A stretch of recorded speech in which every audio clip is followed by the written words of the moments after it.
अस्सलामुअलैकुम and welcome to my channel my bio corner. आज का जो हमारा टॉपिक है वो है mechanism of breathing. Mechanism of breathing को समझने से पहले हम ये देख लेते हैं कि ब्रीथिंग क्या है। ठीक है, सो ब्रीथिंग हमारे पास बेसिकली इन्हेलेशन और एक्सहेलेशन का जो प्रोसेस है उसको हम कंबाइन करके ब्रीथिंग कहते हैं। सांस लेना और फिर सांस बाहर निकालना, इस प्रोसेस को हम क्या कहते हैं? ब्रीथिंग। ठीक है, ब्रीथिंग जो है हमारे पास इनवॉलेंट्री प्रोसेस है। इनवॉलेंट्री प्रोसेस मीन कि ये हम खुद कंट्रोल नहीं कर सकते। ठीक है, इन खुद ब खुद होता है। ये वॉलंट्री भी हो सकता है बट वो कुछ केसेस में, फॉर एग्जांपल हम एक्सरसाइज कर रहे हों, रनिंग, स्विमिंग वगैरह, ठीक है, इस दौरान, जबकि ये हमारे पास इनवॉलेंट्री है। इसके अलावा ये ब्रीथिंग कंट्रोल कहाँ से होती है?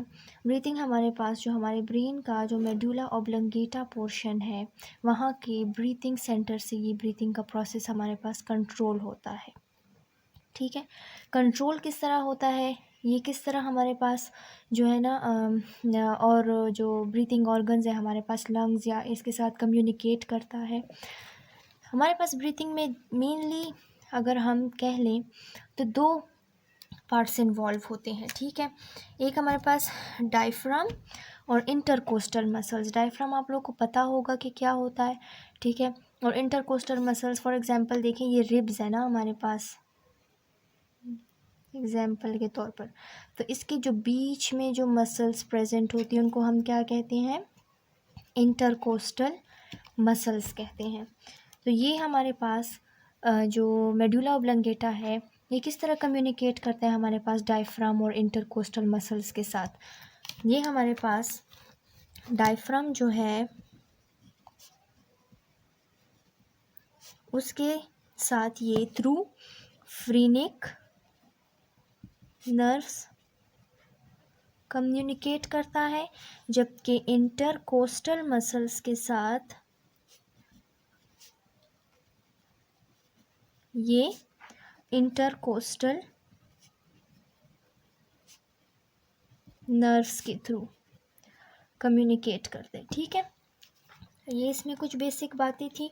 दूसरी इसमें अगर हम देख लें ब्रीथिंग रेट। ठीक है, सो ब्रीथिंग रेट क्या चीज़ है, यानी कि 1 मिनट में एक पर्सन कितनी बार इन्हेलेशन और एक्सहेलेशन करता है। ठीक है, सो उस रेट को हम क्या कहते हैं? ब्रीथिंग रेट कहते हैं। ठीक है, नॉर्मली एक पर्सन का जो ब्रीथिंग रेट होता है पर मिनट वो 15 to 18 होता है, लेकिन एक्सरसाइज के टाइम में वो 25 तक पर मिनट एक्सीड कर जाता है। ठीक है, सो ये तो सारी थी हमारे पास मेन जो ब्रीथिंग से रिलेटेड बातें। ठीक है, ब्रीथिंग जो होती है वो हमारे पास फिर अब दो टाइप्स की है। ठीक है, एक होती है हमारे पास इन्हेलेशन, एक होती है एक्सहेलेशन। अब सबसे पहले हम इन्हेलेशन को डिस्कस कर लेते हैं कि इन्हेलेशन में क्या होता है। इन्हेलेशन जो है बेसिकली वो हमारे पास एक्टिव प्रोसेस है। ठीक है, हमें इसके लिए एनर्जी चाहिए होगी। ठीक हो गया। इसके अलावा एक और बात है जो इसमें इम्पॉर्टेंट है वो ये है कि इन्हेलेशन कब होगी और एक्सहेलेशन कब होगी। बेसिकली हमारे पास जो सारा एक्सचेंज ऑफ गैसेस का जो प्रोसेस है वो कहाँ कंट्रोल होता है, कहाँ से कंट्रोल होता है, होता कहाँ पर है? अल्वियोलाई में। ठीक है, जो हमारे पास जो अल्वियोलर स्पेस होती है वहाँ से ये सारी एक्सचेंज ऑफ गैसेस कंट्रोल होती है। तो अगर हमारे पास अल्वियोलर स्पेस में एयर का प्रेशर लो है या फिर वो ज़्यादा है तो उसी के बेस पे हमारे पास इन्हेलेशन या फिर एक्सहेलेशन का प्रोसेस होगा। ठीक है, अगर हमारे पास एल्वियोलर स्पेस का प्रेशर जो है वो कम है as compared to the atmospheric pressure, यानी कि हमें बॉडी में एयर चाहिए, ठीक है, एयर का प्रेशर कम है, तो क्या होगा कि इन्हेलेशन का प्रोसेस होगा, एयर जो है वो अंदर की तरफ आएगी। लेकिन अगर एल्वियोलर स्पेस में हमारे पास प्रेशर जो है वो ज़्यादा है as compared to the atmospheric pressure, तो हमें जो है बॉडी से एयर को रिमूव करना है। ठीक है, तो कार्बन डाइऑक्साइड की फॉर्म में फिर वो एयर रिमूव होगी और इन्हेलेशन में ऑब्वियसली हमारे पास ऑक्सीजन की इनटेक होगी। ठीक हो गया, तो ये इसमें कुछ मेन बातें थी। अब हम प्रॉपर मैकेनिज़्म को देख लेते हैं कि होता क्या है हमारे पास। उससे पहले अगर देख लें तो हम फॉर एग्ज़ाम्पल आप देख लें कि यहाँ पर मैं कर लेती हूँ। ये जो है अगर हमारे पास लंग है, ठीक है, ये लंग हो गया, ठीक हो गया। ये एक यहाँ पर इस तरह लाइनिंग सी हो गई, ठीक है। ये हमारे पास क्या हो जाती है, इसको हम विज़रल कह लेते हैं, ठीक है। ये जो बीच में जो कैविटी है हमारे पास, इसको हम क्या कहते हैं, प्लूरल कैविटी, ठीक है, प्लूरल कैविटी कहते हैं। यहाँ पर अभी प्लूरल कैविटी का जिक्र होगा, इसीलिए मैंने पहले से आप लोग को ये ज़रा यहाँ पर बना के दिखा दिया। ओके, अब अगर हम बेसिक इन्हेलेशन की तरफ आएँ तो होगा क्या, ठीक है। हमारे पास बॉडी में जो है एयर का प्रेशर जो है वो कम हो गया, ठीक है। हमें अब बाहर से एयर चाहिए अपनी बॉडी के अंदर। तो होगा क्या कि जो हमारे पास ये जो यहाँ पर मैंने इंटरकोस्टल मसल्स बनाई थी, ठीक है, ये क्या होती हैं, ये कॉन्ट्रैक्ट हो जाती हैं, ठीक है। ये कॉन्ट्रैक्ट हो गई तो क्या होता है हमारे पास कि रिब्स जो होती हैं वो बाहर की तरफ आउटवर्ड मूव करती हैं, ठीक है। क्या होगा हमारे पास कि इंटरकोस्टल मसल्स जो होते हैं वो क्या करते हैं, कॉन्ट्रैक्ट करते हैं। रिब्स जो होती हैं वो बाहर की तरफ मूव करती हैं, ठीक हो गया। जब ये बाहर की तरफ मूव करेंगी तो हमारे पास क्या होगा कि थोरेसिक कैविटी या थोरिक्स जो हो गया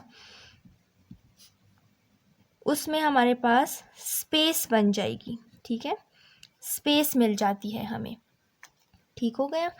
थोरेसिक कैविटी में स्पेस आ जाती है। दूसरी बात ये कि हमारे पास जो डायफ्राम होता है वो भी कॉन्ट्रैक्ट हो जाता है।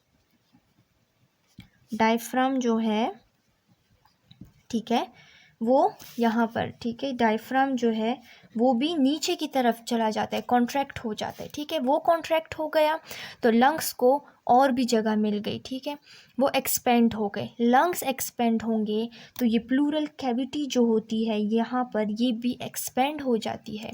ये एक्सपेंड हो जाती है, बेसिकली हमारे पास क्लोज होती है, लेकिन जब ये एक्सपेंड होती है सो इसके अंदर हमारे पास पार्शियल वैक्यूम बन जाता है।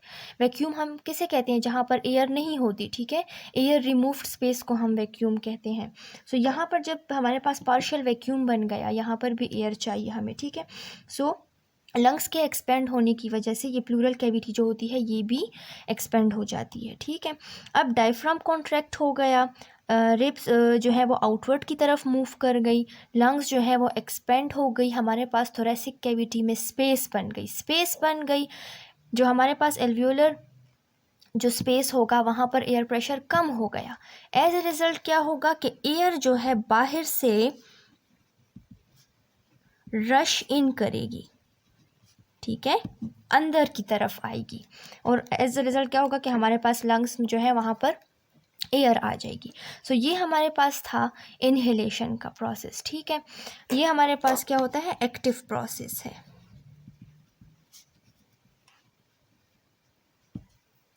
ठीक है। ऑक्सीजन अब बॉडी में आ चुकी है। अब हमें क्या करना है, कार्बन डाइऑक्साइड को रिमूव करना है। वो कहाँ होगा, वो एक्सहेलेशन में होगा। ये प्रोसेस साथ साथ ही होंगे, इनहेलेशन हुई साथ में, अब बारी एक्सहेलेशन की आ गई। ये एक्सहेलेशन टोटली इसके ऑपोजिट है, ठीक है। एक्सहेलेशन में क्या होगा कि यहाँ पर इंटरकोस्टल मसल्स कॉन्ट्रैक्ट हुई थी, यहाँ पर क्या होंगी, रिलैक्स हो जाएंगी। जब ये रिलैक्स होंगी, रिब्स क्या करेंगी, वो इन्वर्ट की तरफ मूव होंगी। रिब्स इन्वर्ट की तरफ मूव होंगी, लंग्स सब जो है वो बजाय एक्सपेंड होने के क्या हो जाएंगी, वापस कॉन्ट्रैक्ट हो जाएंगी। डायफ्राम जो है वो रिलैक्स हो जाएगा। जब डायफ्राम हमारे पास रिलैक्स हो जाएगा तो ऑब्वियसली लंग्स जो है वो कंप्रेस हो जाएंगी, ठीक है, कंप्रेस हो जाएंगी। प्लूरल कैविटी सारी वापस अपनी जगह पर आना शुरू कर लेती है ना, कंप्रेस होना स्टार्ट कर लेती है। तो क्या होगा कि एयर जो है वो हमारे पास रश आउट करेगी, एयर विल रश आउट, और ये प्रोसेस हमारे पास क्या है, पैसिव प्रोसेस है, ठीक है। कोई एनर्जी की इसमें हमारे पास ज़रूरत नहीं होती, ठीक हो गया। तो ये सारा हमारे पास इन्हेलेशन और एक्सहेलेशन का प्रोसेस था। अगर हम एक रिव्यू दे दें तो सिंपल ये कि इन्हेलेशन में क्या होगा कि जो इंटरकोस्टल मसल्स होती हैं वो कॉन्ट्रैक्ट करेंगी, एज़ हमारे पास वो रिब्स के बीच में प्रेजेंट होती हैं। जब वो कॉन्ट्रैक्ट करेंगी, रिब्स जो होती हैं वो आउटवर्ड मूव करेंगी। डायफ्राम हमारे पास कॉन्ट्रैक्ट करेगा, वो नीचे की तरफ जाएगा। तो क्या होगा कि जो थोरैसिक कैविटी में हमारे पास स्पेस बनेगी, थोरैसिक कैविटी में स्पेस बनेगी, सो एयर अंदर की तरफ आएगी, अंदर की तरफ आएगी। अब हमारे पास एटमॉस्फेरिक प्रेशर और जो हमारा एल्वियोलर प्रेशर है वो इक्वलाइज हो गया है, ठीक हो गया। एक्सहेलेशन टोटली इसके ऑपोजिट है। इंटरकोस्टल मसल रिलैक्स करेंगी, रिब्स अंदर की तरफ मूव करेंगी, डायफ्राम रिलैक्स करेगा, लंग्स जो है वो कंप्रेस हो जाएंगी क्योंकि हमारे पास स्पेस कम पड़ जाएगी। जब वो कंप्रेस होंगी तो एयर जो है हमारे पास वो बाहर की तरफ मूव करेगी। और हमारे पास इन दोनों प्रोसेस इस तरह इनका मैकेनिज़्म होता है, ठीक है। सो आज के लिए इतना ही। और अगर आपको ये वीडियो पसंद आई हो तो ज़रूर लाइक कीजिएगा, सब्सक्राइब भी कीजिएगा और आगे शेयर भी कीजिएगा। और अब तक के लिए अल्लाह हाफिज़।